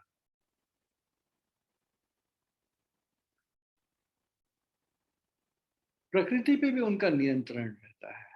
आप देखेंगे बड़ा मंदिर में जिस दिन भी बड़े फंक्शन होते हैं, कभी मौसम आपको, चाहे उसके आगे पीछे मौसम खराब हो, पर जब तक वो बड़ा मंदिर का फंक्शन होता रहेगा, उसमें जो है आपको मौसम कभी खराब नहीं रहेगा। बारिश हो रही होगी तो बारिश रुक जाएगी,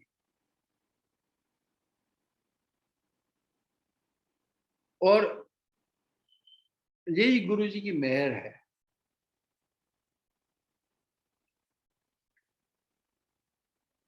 महाराजा भवानी सिंह अपने महल के ऊपर जो टेरेस पे बार थी उनकी, और बार पे गुरुजी के साथ बैठे हुए दारू पी रहे थे। तो बारिश हो रही, जो काफी जोर से मूसलाधार बारिश हो रही जयपुर में उस समय। तो महाराज भवानी ने कहा, गुरुजी क्या ये बारिश हो रही है, मौसम है। तो गुरु ने अपनी उंगली उठा के ऊपर घुमाया इस तरह, और थोड़ी देर में बारिश जो है समाप्त हो। प्रकृति तो गुरु जी की बनाई हुई है। यद्यपि माया का एक अंग है, और माया जो पार्वती का शिवा जो है, शिव और शिवा, शिवा पार्वती को कहते हैं। तो पार्वती ही उसकी संचालक है, पर शिव के कंट्रोल में है, वो नियंत्रण में है।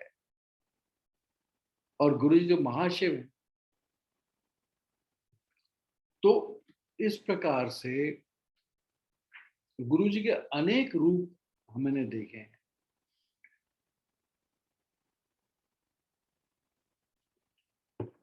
हम दोनों को बहुत बार तो नया जीवन प्राप्त हुआ है, और अभी से कोई 2.25 साल पहले मैं एक बार बाथरूम में गिर पड़ा था। उससे पहले भी एक बार गिरा था, 3-4 महीने पहले उससे, जिसमें उसके बाद सोमवार का दिन था, तो नहाते हुए जो है बाथरूम में स्लिप करके, और मेरी छाती जो जाके फर्श पे लगी, या नहाने का जो स्टैंड होता है उस पे जाके लगी, मुझे पता नहीं ठीक ठीक। पर उसके बाद हम बड़ा मंदिर जाना था, हर सोमवार को हमारा नियम था कि हम बड़ा मंदिर जाया करते थे। तो हम बड़ा मंदिर गए, तो रास्ते में मैंने आंटी को बोला कि मैंने कहा मेरी तबीयत ठीक नहीं है और दर्द हो रहा है, सांस नहीं आ रहा मुझे। तो उन्होंने कहा बताया क्यों नहीं? मैंने कहा उस समय ठीक था, मैं अभी बढ़ गया तो बता रहा हूँ। तो धीरे धीरे करके जो है हम जो है बड़ा मंदिर पहुंचे वहां पे, और वहां पे जब गाड़ी पार्क करी, तो उस समय तक मेरा सांस जो है काफी बहुत ही मुश्किल से आ रहा था, बहुत दर्द हो रहा था। तो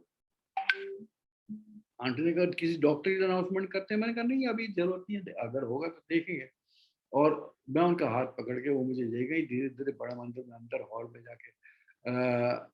नॉर्मली 4-5 मिनट बैठ भी जाते हैं वहाँ पे कुछ देर के लिए, और उसके बाद हम बैठे, और बाहर आके प्रसाद, पीछे हॉल में जाके प्रसाद लिया, चाय प्रसाद, और वो दूसरा प्रसाद जो मिला था वो लिया, और उसके बाद जो है प्रसाद करके हम जो है धीरे घर आने लगे। पर मेरा तबीयत तो उस समय भी ठीक नहीं था, और मुश्किल से बड़ा मंदिर के से जो है, जब मेन रोड पे आते हैं वहां से दाहिने मुड़कर जो है, हम मुश्किल से कोई गुरुजी पब्लिक स्कूल से शायद थोड़ा आगे आए होंगे, 1-8 किलोमीटर उस टर्निंग से, तो मुझे जो है एकदम सांस आने लगा, और आई स्टार्टेड फीलिंग बेटर। तो उसके बाद जब हॉस्पिटल जाके दिखाया, और वहां पे जब एक्सरे वगैरह हुआ, तो फिर सर्जन ने कहा कि आपके रिब में जो है हेयर लाइन क्रैक है, और इस पे कोई प्लास्टर नहीं हो सकता, कुछ महीने 1.5-2 महीने में ठीक हो जाएगा। पर गुरुजी की महिमा देखिए, वो महीने में ही ठीक हो गया।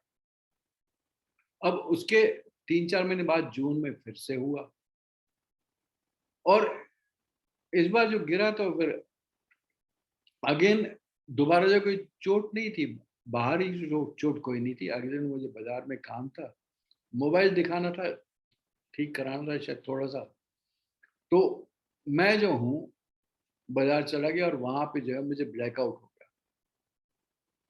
तो जितने भी वहां पे थे वो उठा के मुझे डॉक्टर के पास ले गए, जो वहां पे व्यापार केंद्र में था, और उन्होंने जब देखा तो उन्होंने कहा कि आपका जो है बीपी बहुत लो है, इस और इस कारण जो है आपको वो हुआ है ब्लैकआउट। घर पे और फिर इन्होंने बोला कि मैं हम ड्राइव करके जाते हैं, तो मैंने कहा नहीं ड्राइव करने की कोई जरूरत नहीं, पहुंच जाऊंगा घर पे। और ड्राइव करके मैं घर आ गया, और घर पे जब बीपी लिया, तो नॉर्मली जो है बीपी का सिस्टोलिक जो ऊपर वाला होता है वो 120 से 130 से 140 तक मैक्सिमम होना चाहिए हमारी उम्र में, और नीचे का जो है 70-80 के बीच में होना चाहिए। पर जब घर पे आके जब बीपी नापा, तो मेरा ऊपर का जो है 80 था, और नीचे का जो है 30 था, 30। तो 80/30 था गुरुजी ने। और बाद में जब हॉस्पिटल में जाके चेक कराया, तो उन्होंने कहा आपको इंटरनल ब्लीडिंग हुई है, और बहुत ज्यादा ब्लीडिंग हुई है, और वो खून जो है जगह जगह जम गया, और इंटरनल ब्लीडिंग की जगह जो आपका जो है बीपी लो हो रहा था। तो इस प्रकार से गुरुजी की मेहर जो है, इतने कम बीपी में तो पता नहीं क्या हो जाता है साधारणतः। पर गुरुजी की मेहर जिस प्रकार से बनी हुई है,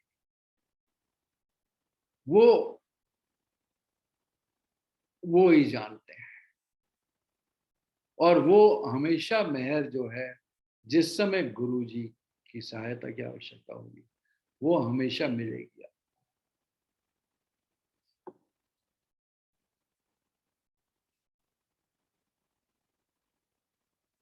अंकित, कितना टाइम है मेरे पास अभी?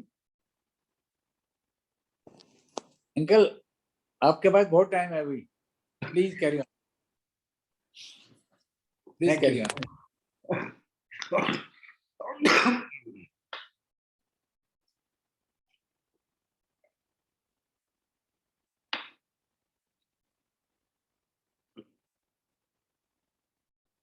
मैं वही बताना चाहता हूँ कि गुरुजी किस प्रकार से जीवन के हर क्षेत्र में अपना आशीर्वाद देते हैं। अब एक बार हमको यूएस से जाना था, और उस समय हमने रियलाइज की कि हमारे दोनों के ड्राइविंग लाइसेंस जो हैं, वो उस पीरियड में जब हम यूएसए में होंगे एक्सपायर हो जाएंगे। तो और ड्राइविंग लाइसेंस का नियम ये है कि वो 1 महीना पहले ही रिन्यू हो सकते हैं। तो मैंने तो अपना ड्राइविंग लाइसेंस रिन्यू हो गया मेरा, क्योंकि वो मार्च में ड्यू था और फरवरी में मैंने रिन्यू करा लिया। आंटी का ड्राइविंग लाइसेंस जो है वो 28 फरवरी को से पहले रिन्यू नहीं हो सकता था, वो 28 मार्च को एक्सपायर करता था। और हम नहीं चाहते थे कि वो जो है रिन्यू कराए बगैर जो है हमारे हम जाए, क्योंकि फिर वापस आके जो है वो लाइसेंस जो है रद्द हो जाएगा, माना जाएगा, और उसके बाद जो है पूरा प्रोसीजर लर्नर लाइसेंस और उसके बाद नॉर्मल लाइसेंस आप क्लेम करते हैं। तो हम जब लाइसेंस के जब उनके पहुंचे, तो उसके बाद उन्हें वहां पे जो है आरटीओ में जब पहुंचे लाइसेंस के लिए, तो ऑफिसर ने बताया आप ऐसा करिए, आप 28 के बाद जो भी वर्किंग डे आप आ जाइए उस पर। और मेरे ख्याल से 4 मार्च का हमारा टिकट बुक था, या 3 मार्च का शायद टिकट बुक था, सैटरडे का। और नहीं, 1 तारीख को छुट्टी थी, 2 को वर्किंग था, 3 सैटरडे और 4 संडे। तो एक 2 तारीख ही, 2 मार्च ही अंतिम एक तिथि थी जब वो हमको मिल सकती थी। तो फॉर्म भरा के जो है हम पहुंचे वहां पे। तो वहां पे जब क्यू में खड़े थे, तो किसने बताया कि साहब पिछले 3-4 दिन से ये कंप्यूटर जो काम नहीं कर रहा, इनका जो है वो फाइलें जमा कर रहे हैं बस, और कुछ नहीं कर रहे, बिकॉज आगे का काम जो वो खड़ी हो गई क्यू में। और गुरुजी की महिमा ये देखिए कि जैसे ही वो विंडो पर उनका नंबर आया, वो जो कंप्यूटर था उनका चालू हो गया, और सबसे पहले एंट्री जो उसने उनकी करी और फाइल थमाई हमें। और उसके बाद जो हम फटाफट जो है उस ऑफिसर के पास गए, उसने कहा, और उसने पहले कहा था कि आप सुबह फाइल जमा करा दीजिए और अपना फोटोग्राफ खिंचवा के आप शाम को लाइसेंस दे देना। तो उस समय जब वो फाइल लेके हम उस ऑफिसर के पास पहुंचे, तो उसने कहा कि वो सामने जाके आप जो हैं अपना लाइसेंस फोटो खिंचवा के जो है अपना लाइसेंस करेक्ट कर लीजिए। तो पुनः गुरुजी की महिमा ही है कि किस प्रकार से वो हर समय जो है, और गवर्नमेंट ऑफिस में आपको पता है कि ऐसे कद्रदान, ऐसे हेल्प करने वाले जो हैं बहुत कम होते हैं। गुरुजी ने ये काम कराया, अगले दिन हमने फ्लाइट पकड़ी और हम से चले गए।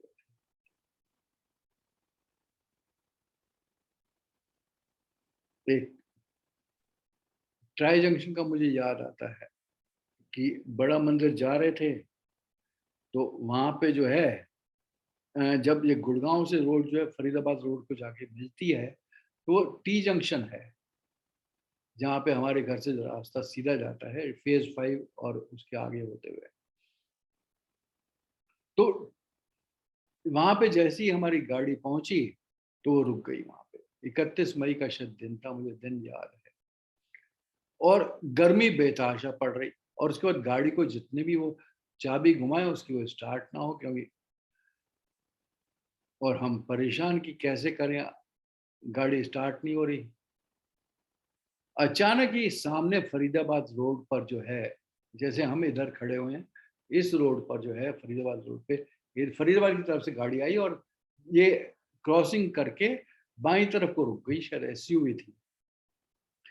उसमें से 2 उतरे लोग और हमारी गाड़ी को बोलते हैं ओ खड़ी, और सीधा हमारी गाड़ी के पास आए। इस बीच में जो है गाड़ी लाइट जो है, मेरे ख्याल 1-2 बार उनका सर्कल हो चुका था, ग्रीन से रेड और रेड से ग्रीन। और मुझे वो याद आता है जब पुलिसमैन जो एक ड्राइवर को आगे पूछा कि कौन साहब कोई रंग पसंद नहीं आया आपको? तो इन एनी केस अलग बात है। तो ये 2 जो है पहुंचे हमारे पास और सीधा हमारे पास आए और वो बोला अंकल क्या हो? तो हमने बोला कि गाड़ी जो है वो स्टार्ट नहीं हो रही। कह रहे अंकल आप बैठो, हम धक्का लगाते हैं और गाड़ी अगर स्टार्ट हो जाएगी। और उन्होंने थोड़ा ही धक्का लगाया होगा, गाड़ी एकदम स्टार्ट हो गई। और उसके बाद हमने कहा गाड़ी रुके ना, वहीं से यू टर्न लेके वापस आ गए। पर बाद में एहसास हुआ कि अरे वो तो गुरुजी के भेजे हुए होंगे। हो सकता है गुरुजी अपना रूप बदल के भी आया, मैं कह नहीं सकता। क्यों नहीं, तो ऐसा कैसे हो सकता है कि ऐसे बड़े शहर में कोई रुके रोड पे आते हुए, हमारा जो है जो रोड है उसको क्रॉस करके बाईं तरफ रुके और वहां पे उतरते ही वो बोले ओ खड़ी है, ओ गड्डी है, और सीधा हमारी गाड़ी की तरफ आए। When you put 2 and 2 together तो पजल जो है वो सॉल्व हो जाता है कि 2 और 2 4 ही होते हैं, 5 नहीं हो सकता, 3 नहीं हो सकता।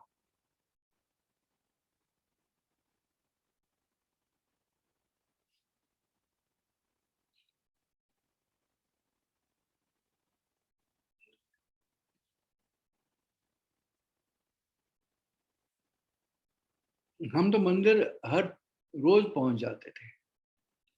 और जहां तक संगत का सवाल है, कईयों को बोला गया कि आप 15 दिन में एक बार आओ या 21 दिन में एक बार आओ, या आप हर हफ्ते में एक बार इसी दिन को आना है। आप गुरु जी का आशीर्वाद रहा है कि हमको जो है ऐसा कोई रेस्ट्रिक्शन कभी नहीं मिला, और उसके लिए हम गुरु जी के बहुत बहुत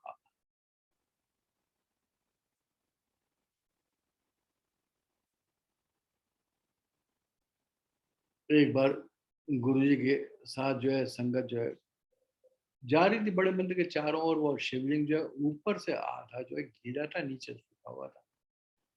तो सब जगत के ऊपर से कैसे गीला और आधे नीचे सूखा हुआ है? तो गुरु ने कहा कि कुछ नहीं, अमृत पैरे है उसमें। एक दिन उसी बड़ा मंदिर से जो है कहते हैं दूध निकलेगा, गंगा उसे नहराएगी। गंगा तो वैसे है बड़े मंदिर के नीचे, वो अलग जो है सत्संग है, थोड़ा टाइम लग जाएगा, मैं उसमें नहीं जाऊंगा। पर मैं बड़ा मंदिर के बारे में जो है कुछ बातें जो है जरूर कहना चाहूंगा, और गुरु जी के प्रसाद के बारे में। बड़ा मंदिर जो है शिवलोक है, दिव्य लोक है, गुरु जी का स्वयं बनाया हुआ लोक। और गुरु जी जैसे कहा था उस समय, जो भी यहाँ पे आएगा कल्याण उसका होगा। इसके किनारे से भी कोई निकल जाएगा उसका भी कल्याण हो जाएगा। वहां की 5 सीढ़ियां जैसे मैं पहले बोल चुका हूं कि काम, क्रोध, लोभ, मोह, अहंकार इसको दर्शाती हैं, और उसको हर हर सीढ़ी को छू कर जो है ऊपर जाने की आवश्यकता नहीं है। जब आपको अपने जीवन में काम, क्रोध, लोभ, मोह के सामने नतमस्तक नहीं होना है, तो आप अपनी छाती ऊपर करके चौड़ी करके जो है ऊंचे मस्तक के साथ आप वहां पे जाए। और बाहर चाहे तापमान, टेम्परेचर जितना भी हो, चाहे कड़ी धूप पड़ रही हो या कड़ाके की ठंड पड़ रही हो, आप जब ये सीढ़ियां जो है बड़े मंदिर की सीढ़ियां क्रॉस करके ऊपर वाले प्लेटफॉर्म पहुंचते हैं, आपको वहां पे कभी भी गर्मी या सर्दी जो है महसूस नहीं होगी। वहां का तापमान जो है, टेम्परेचर जो है, जो हर एक के लिए सबसे अच्छा है वही रहता है।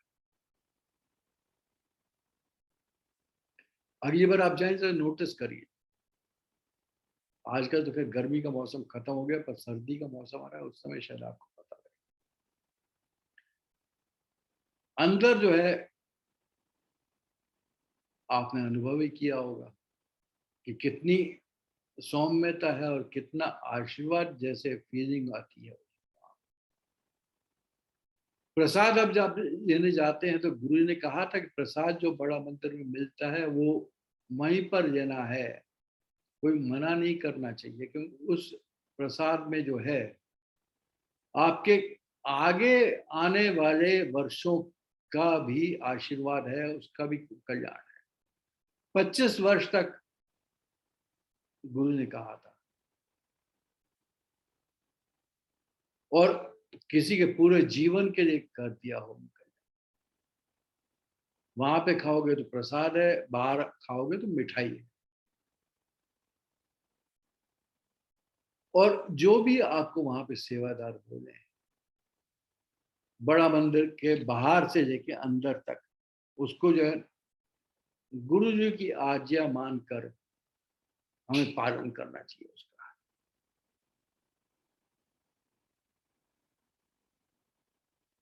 और अगर वो कभी आपसे जोर से भी बोल दे तो हो सकता है गुरुजी ही आपके कुछ कर्म कटवा रहे हो, आपका रिएक्शन जो है नेगेटिव नहीं होना चाहिए उसमें।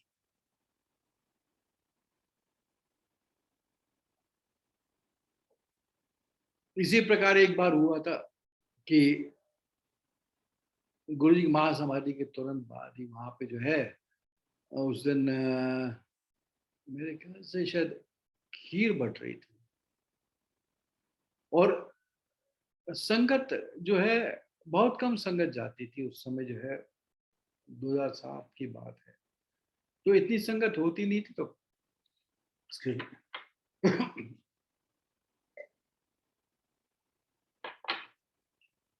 तो थोड़ा सा प्रसाद बचा था, तो उस समय बोला गया कि भाई ये जो प्रसाद है अब सेवादार जितने भी हैं उनको बांट के और क्लोज करके चलते हैं। तो अचानक ही वहां पे इतनी संगत आ गई कि देखने से लगता था कि प्रसाद जो है वो पूरा, किंतु संगत आती रही, प्रसाद रिसीव करती रही, उनको प्रसाद मिलता रहा। और जब वो संगत चली गई, छट गई, तो अंत में सेवादारों को भी पूरा पूरा प्रसाद मिल गया, और उनके लायक जो प्रसाद फिर भी बाकी रहा। तो गुरु जी की महिमा है, प्रसाद कभी कम नहीं पड़ता। घर के सत्संगों में प्रसाद कम नहीं पड़ेगा। सत्संग का प्रारूप क्या होना चाहिए? सत्संग तो घर के परिवार के सदस्य भी अगर गुरु जी के सामने बैठकर जो है गुरु जी की महिमा का गुणगान करें, अपने एक्सपीरियंस से गुणगान करें, वो भी संगत है, वो भी सत्संग है। जहां भी आप गुरु जी का नाम लेंगे वो सत्संग है। गुरु ने कभी अमृत वेला सत्संग का कभी जिक्र नहीं किया, ना ही उन्होंने कभी अमृत वेला सत्संग करने को बोला कभी। अगर आप करते हैं, आपकी अपनी श्रद्धा है, पर उन्होंने कभी नहीं बोला। उन्होंने तो ये कहा था कि गुरु जी के साथ बिताया हुआ समय रब दे नाल, गुरु दे नाल बिताया हुआ समय ही अमृत वेला है।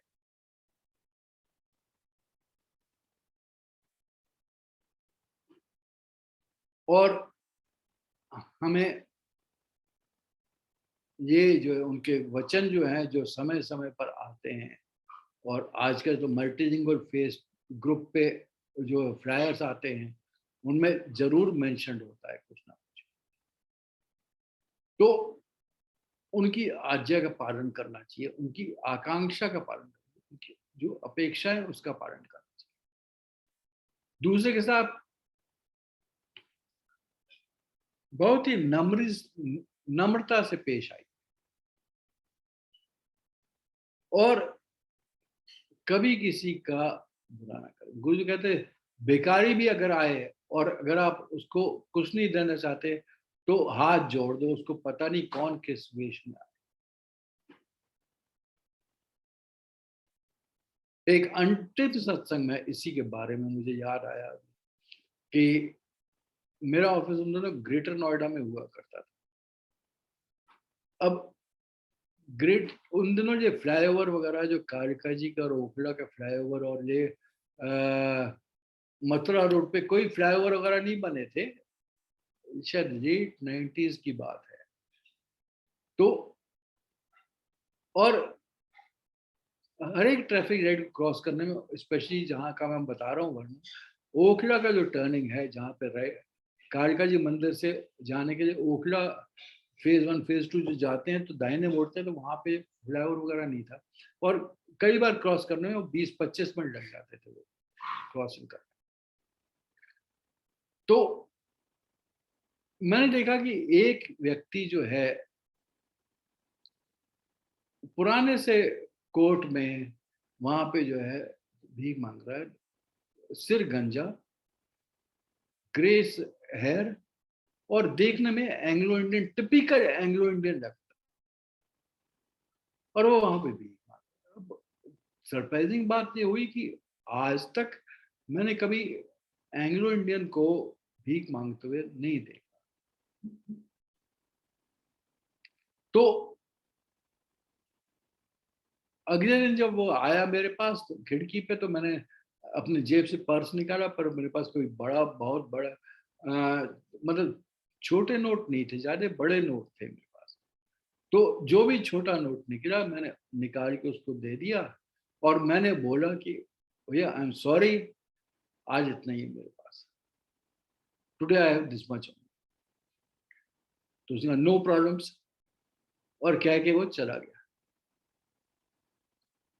और उस दिन के बाद मुझे वो कभी नहीं दिखा।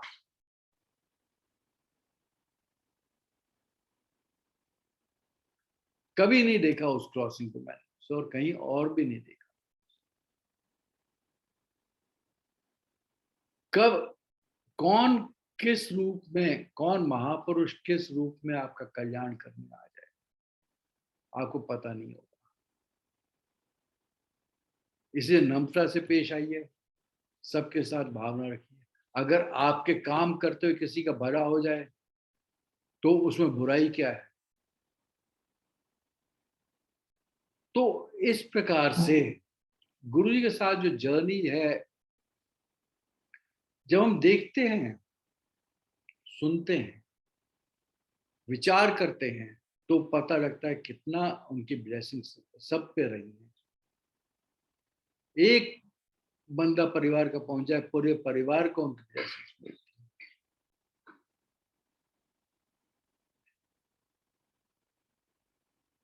तो संगत जी, मैं यही रिक्वेस्ट करूंगा आपसे कि गुरु जी के चरणों में सदा बने रहिए। गुरु जी सदा आपका कल्याण करते रहे। गुरु जी के वचन जो है वो आप सुनते रहिए, उनको समझना भी, उनके अनुसरण करना भी सत्संग है। हमें गुरु जी के लायक बनना है। गुरु जी तो सब कुछ देने को तैयार है, किंतु हमें उसके लायक बनना है। और वो हम कैसे बन सकते हैं, जब हमारे अंदर उनके प्रति प्रेम हो, श्रद्धा हो, विश्वास हो, समर्पण की भावना हो। और वो भावनाएं लाने के लिए हम गुरु जी से लगातार प्रार्थना करते रहें कि ये जो भावनाएं हैं हमारे अंदर सदा बनाए रखें और हमें इस लायक बनाएं कि हम अपना सब कुछ उनको समर्पित कर सकें। भक्ति भाव जो है आसान नहीं है। भक्ति भाव से ज्ञान आता है, ज्ञान से भक्ति भाव, दोनों एक दूसरे के पूरक हैं। किंतु जब तक आपके आराध्य, हमारे केस में हमारे गुरुजी, जब तक उनका आशीर्वाद नहीं होगा और जब तक हम प्रेम से, विश्वास से और अपना सब कुछ समर्पण करने को तैयार होकर जब तक हम उनसे प्रार्थना नहीं करेंगे, वो भाव से हम वंचित रहेंगे। तो संगत जी, मैं सत्संग तो बहुत हैं, किंतु मैं जो हूं आज अपनी वाणी को यहीं पे विश्राम देता हूं और गुरु से प्रार्थना करता हूं कि अगर मेरे से कोई गलती हुई हो तो मुझे क्षमा करें। और परिवार से भी मेरी यही प्रार्थना है कि अगर मेरे से कोई गलती हुई हो, भूल चूक हुई हो, तो आप भी मुझे क्षमा करें। गुरु जी, अगर मेरे बोलने में कोई गलती हुई है, आपका अनंतम शुक्राना है और आपसे निवेदन है कि क्षमा करें सब। Thank you uncle, thank you Suresh uncle और थैंक यू जूली आंटी। जय गुरु जी महाराज, जय गुरु जी साध संगत जी, जय गुरु जी शास्त्री अंकल। आपके बहुत सुंदर सत्संग की विवेचना आपने की है। बहुत बहुत आपका धन्यवाद गुरु परिवार की तरफ से। आपके हर सत्संग से बहुत आपके प्रेरणादायक सत्संग से बहुत मैसेजेस मिले हैं गुरु परिवार को अपने अपने, क्योंकि हर व्यक्ति को, हर संगत को अपने रूप से ही गुरु जी अपना ब्लेसिंग देते हैं, जैसे कि हम लोग सब सुनते आए हैं और वास्तविकता भी यही है। और आपके बहुत ब्लेस सत्संग गुरु परिवार ने सुने हैं आज। बहुत बहुत धन्यवाद। मल्टीलिंगुअल ग्रुप के बारे में आपने जो विवेचना की है, ये सब आप, जैसा कि आपको मालूम ही है कि जब गुरुजी की बायोग्राफी जीतू अंकल ने मुझे दी थी इंग्लिश में, तो सबसे पहले मैंने हिंदी में आप ही को सेवा दी थी। आपको शायद याद होगा, सबसे पहले हिंदी की जो बिल्कुल याद है। ट्रांसलेशन और मैंने उसकी कुछ टाइम भी लगा दिया था, क्योंकि आप ही ने जो हिंदी की है, उसी के बेसिस पे ही बाकी लैंग्वेजेस ने आपको फॉलो करना था, उसी बेसिस से ही। तो बहुत बहुत आभारी है गुरु परिवार आपका कि आपने इतने शुभ काम में अपना बहुत ही शॉर्ट टाइम में आपने अपना ये कार्य किया था और अभी उसी का परिणाम स्वरूप इतनी भाषाएं सामने आ चुकी हैं और बहुत बहुत धन्यवाद आपका। बाकी दादी नानी के जो नुस्खे हैं, इसके बारे में मैंने गौर से सुना है इसको, और ये कंसेप्ट मुझे आज आपने दे दिया है। बहुत जल्दी ही वो सेशन आएगा सामने और घरेलू नुस्खों से ये जो संबंधित जो मैं आपसे ज्ञान लेता रहूंगा और इसके बारे में सेशन हम लोग कर रहे हैं। बाकी गुरु परिवार को ये बताना चाहता हूँ कि इसी महीने 3 स्पीकर्स आएंगे 10 से 15 अक्टूबर तक। 3 अलग अलग विषयों पे हम लोग सेशंस करेंगे, तो वो उसकी सूचना गुरु परिवार को दे दी जाएगी। उस दिन सत्संग नहीं होंगे, सिर्फ सेशन चलेंगे on different concepts. Thank you Amitabh Shastri uncle, बहुत बहुत धन्यवाद आपका गुरु परिवार की तरफ से। Over to you Juri aunty.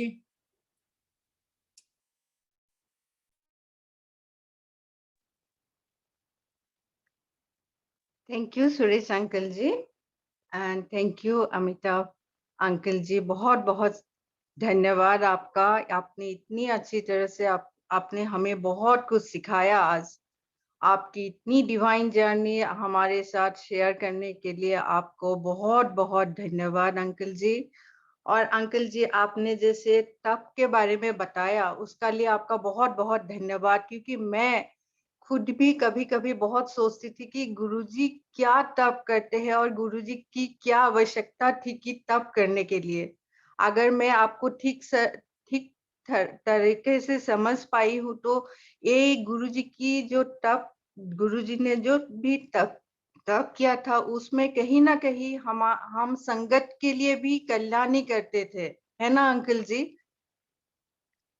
मतलब उसमें हमारी भी हाँ, तो मतलब क्या कैसे मतलब ये सोच-सोच के मैं बहुत मतलब इतना कैसे शुक्राना करूँ गुरुजी का, मतलब इतना हमें प्यार और आशीर्वाद देने के लिए गुरुजी महाराज की अनंतम शुक्राना। और अंकल जी आपका भी बहुत धन्यवाद। इतने सारे चीजें जो आज बहुत सारी चीजें मैं आई एम श्योर कि पूरे गुरु परिवार को बहुत कुछ सीखने को मिला है आपकी तरफ से। बहुत बहुत धन्यवाद। और आपने जैसे और नानी दादी का नुस्खा के बारे में बताया, और अभी सुरेश अंकल जी ने भी उस पे हाँ जी भर दी, तो उसका लिए बहुत शुक्राना। क्योंकि ये सच है कि कहीं ना कहीं लगते हैं कि हम जो मदर नेचर है उससे दूर होते जा रहे हैं। तो ये बहुत एक अच्छी कोशिश होगी अगर हम इससे फिर से जुड़ पाए और इन सब को हम फॉलो कर पाए, क्योंकि प्रकृति भी गुरुजी की देन है। तो और गुरुजी से और जोड़ पाए। और आपने जैसे बताया, सच में गुरुजी हमें भक्ति भाव, श्रद्धा भाव, प्यार और सबसे बड़ी जो आत्मसमर्पण है उस भाव को जगाए। गुरुजी की वचनों को मान के उस पे हम चल पाए, इतना सद्बुद्धि हम सबको दे। सबका कल्याण करे। सबका सारे संगत का आज जोड़ने के लिए शुक्राना। और सबसे बड़ी शुक्राना गुरुजी महाराज का, क्योंकि आज ये सत्संग का पल देने के लिए। और एक चीज जो अंकल जी आपने बताया कि हर महीने महाशिवरात्रि का एक दिन होता है, और आज वो दिन है। वो मुझे नहीं पता था कि हर दिन हर महीने ऐसा होता है। तो बहुत सारी चीजें मतलब आज बहुत सारी चीजों की जानकारी मिली, उसका लिए आपकी इतनी डिवाइन सत्संग के लिए अनंतम शुक्राना। गुरुजी महाराज का, आपका और पूरे संगत का बहुत बहुत शुक्राना हमारे साथ जुड़ने के लिए। और अगर मुझसे कोई भूल चूक हुई है तो माफ कीजिएगा गुरुजी और संगत जी। आपको फिर से बहुत बहुत धन्यवाद करते हुए अमिताभ अंकल जी, हम आज यही गुरुजी से आज्ञा लेंगे। अभी साथ संगत जी, अभी हम शुक्राना भजन गुरु जी का मंत्र जप करके आज के लिए आज्ञा लेंगे। तो फिर से सबका धन्यवाद करते हुए over to you Aman uncle.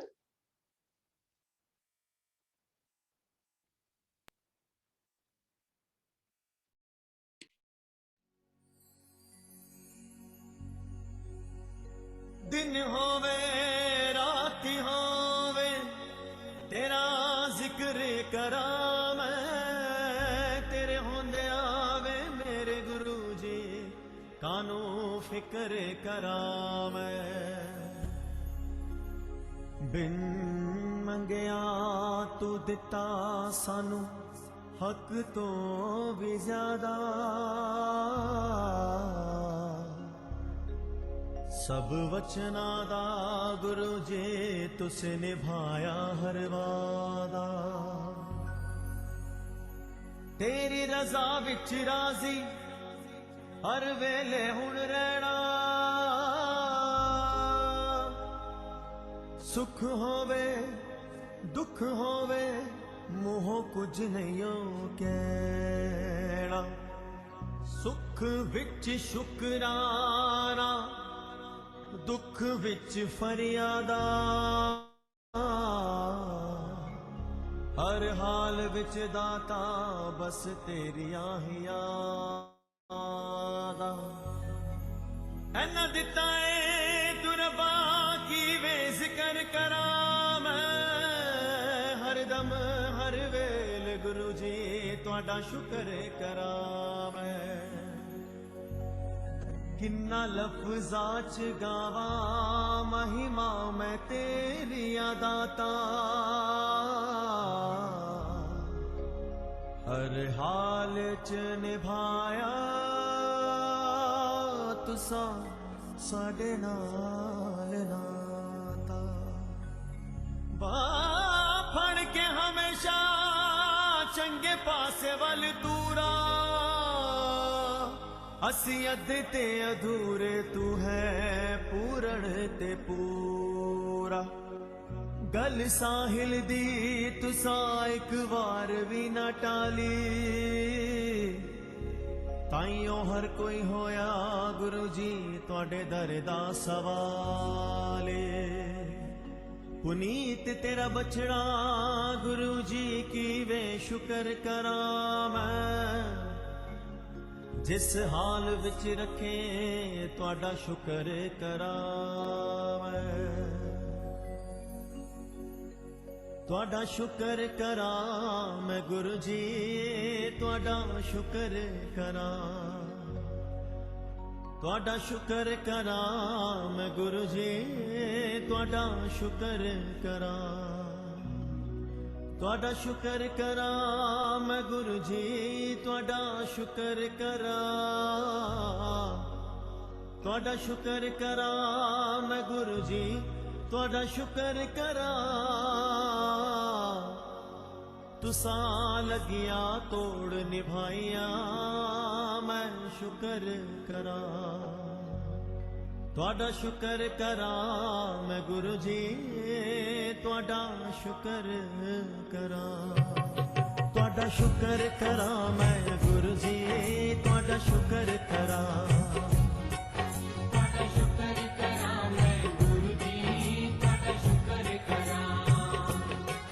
ਤੁਹਾਡਾ ਸ਼ੁਕਰ ਕਰਾਂ ਮੈਂ ਗੁਰੂ ਜੀ ਤੁਹਾਡਾ ਸ਼ੁਕਰ ਕਰਾਂ। ਤੁਹਾਡਾ ਸ਼ੁਕਰ ਕਰਾਂ ਮੈਂ ਗੁਰੂ ਜੀ ਤੁਹਾਡਾ ਸ਼ੁਕਰ ਕਰਾਂ। ਤੁਸਾਂ ਲੱਗੀਆਂ ਤੋੜ ਨਿਭਾਈਆਂ ਮੈਂ ਸ਼ੁਕਰ ਕਰਾਂ। ਤੁਹਾਡਾ ਸ਼ੁਕਰ ਕਰਾਂ ਮੈਂ ਗੁਰੂ ਜੀ ਤੁਹਾਡਾ ਸ਼ੁਕਰ ਕਰਾਂ। ਦਰਬਾਰ ਬੁਲਾਇਆ ਚਰਨਾਂ ਵਿੱਚ ਲਾਇਆ, ਦੋਸ਼ਾਂ ਨੂੰ ਭੁਲਾਇਆ, ਆਪੇ ਅਪਣਾਇਆ, ਹੰਕਾਰ ਮਿਟਾਇਆ, ਧੀਰਜ ਉਪਜਾਇਆ, ਦੇ ਕੇ ਨਾ ਜਤਾਇਆ, ਸਾਨੂੰ ਪਾਰ ਲਗਾਇਆ। ਤੁਹਾਡਾ ਸ਼ੁਕਰ ਕਰਾਂ ਮੈਂ ਗੁਰੂ ਜੀ ਤੁਹਾਡਾ ਸ਼ੁਕਰ ਕਰਾਂ।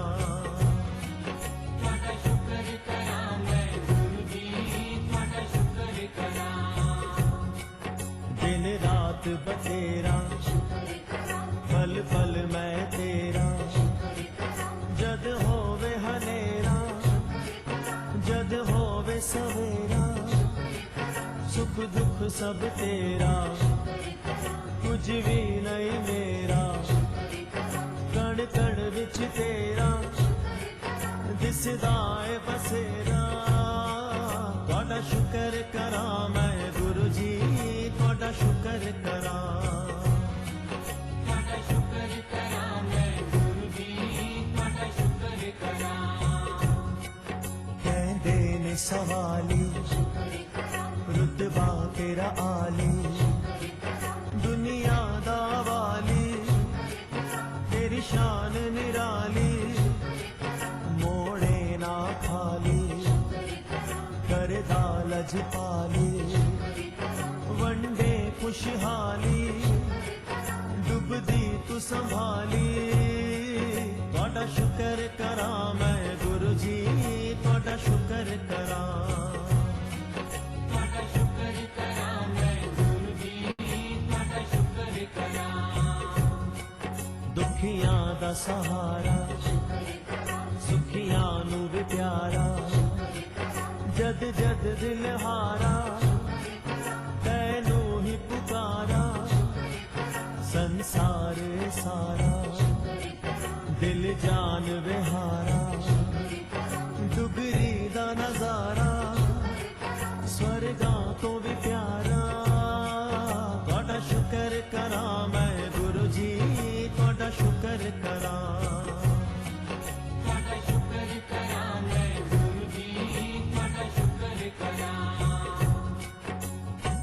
संगतां दे कारज आप खलोया, संगतां दे कारज आप खलोया।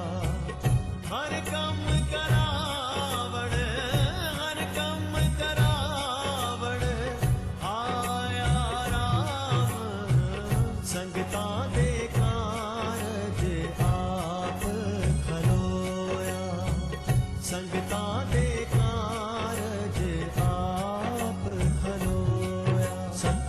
सुखदाई कीती सुनवाई तुसा देर न लाई हर पीड़ मुकाई किस्मत चमकाई औकात बनाई इज्जत दी कमाई चोली विच पाई तुहाडा शुक्र करा मैं गुरु जी तुहाडा शुक्र करा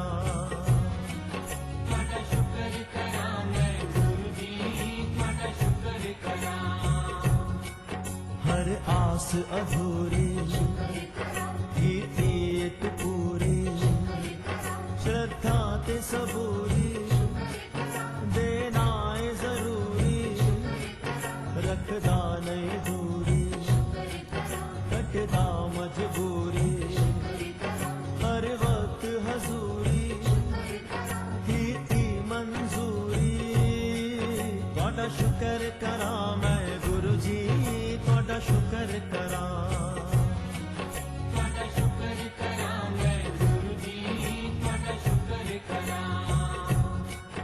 मंगया सो पाया लारा नहीं लाया बदियां तो बचाया नेकी वल लाया सम्मान बढ़ाया रज रज के रजाया समझाना पराया हर वचन निभाया तुहाडा शुक्र करा मैं गुरु जी तुहाडा शुक्र करा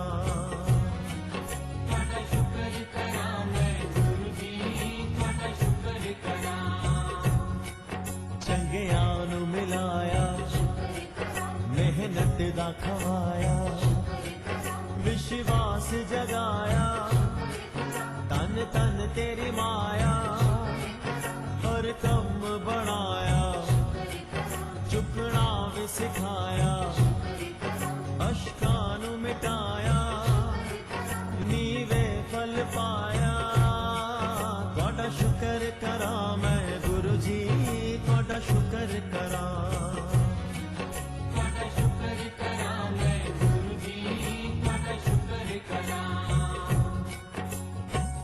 सतगुरु प्यारा मेरे नाल है सतगुरु प्यारा मेरे नाल है सतगुरु प्यारा मेरे नाल है सतगुरु प्यारा मेरे नाल है तुहाडा शुक्र करा मैं गुरु जी तुहाडा शुक्र करा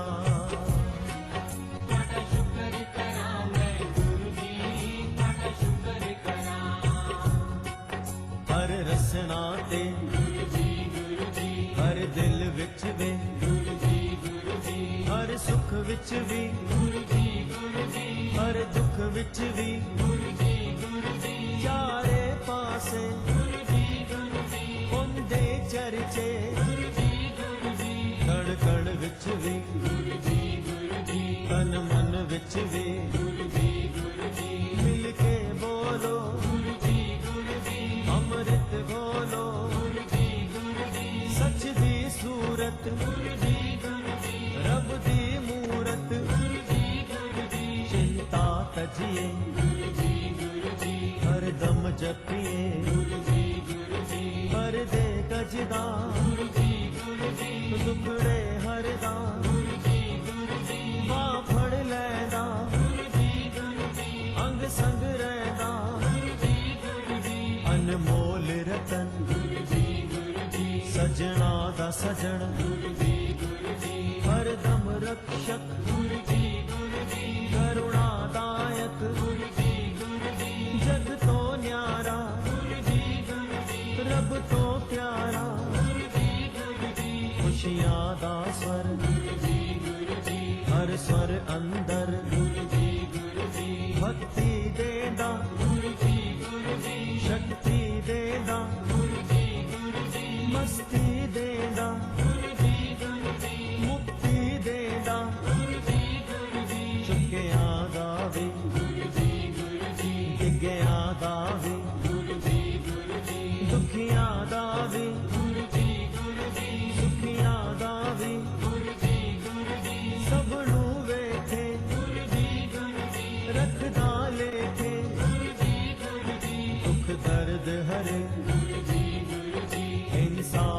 करे नित ध्यान करो गुणगान करो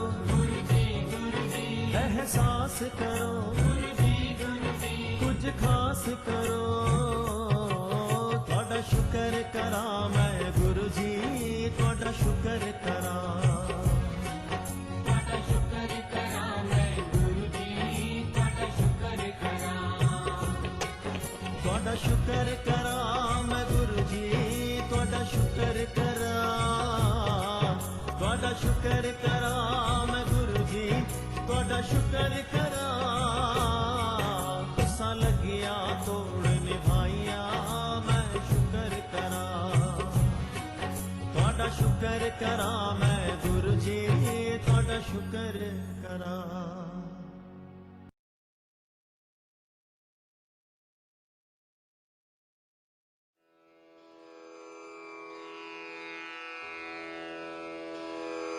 जय गुरु जी की। अब हम मंत्र जाप करेंगे। ओम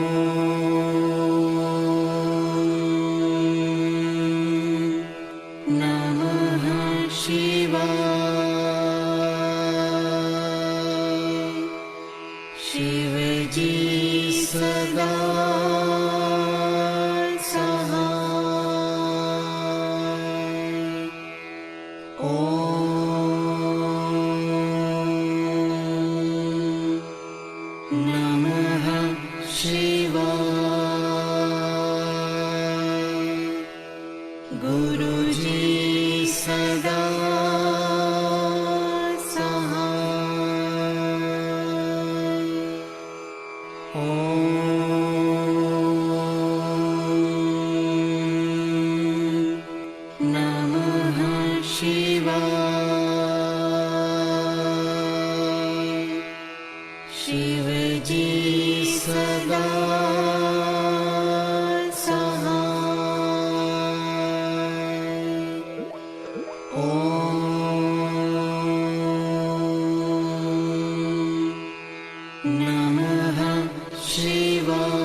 शिव जी सदा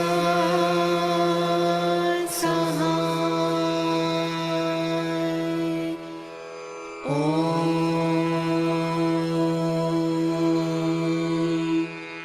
नमः शिवाय। गुरुजी सदा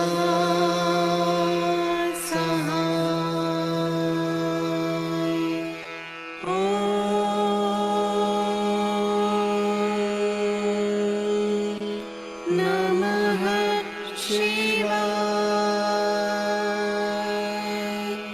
शिव जी सदा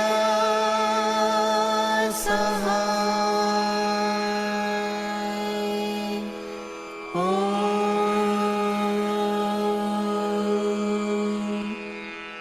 नमः शिवाय। गुरुजी सदा सहाय।